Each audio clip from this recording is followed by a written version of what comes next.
Herkese salam. Bugün sizinle birlikte 9. sınıf buraxılış imtahanı tipli suala baxacağıq. Burada bizə şərt verilmişdir. Gəlin oxuyaq. Deyir YD AB'ye perpendikulyar, YF BS'ye perpendikulyar, bucaq ABS'miz 7x plus 50, bucaq DYF'imiz isə 8x çıxılsın 20 olarsa, x'ı tapın. Gəlin ilk növbədə bucaqlarımızı qeyd edək.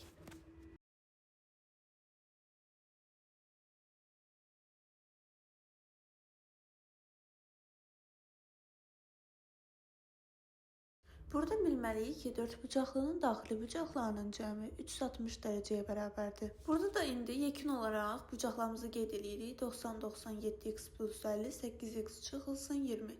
Hamısının cəmini 360 dərəcəyə bərabərləşdirib, tənlik alaraq oradan da x'imizi tapırıq.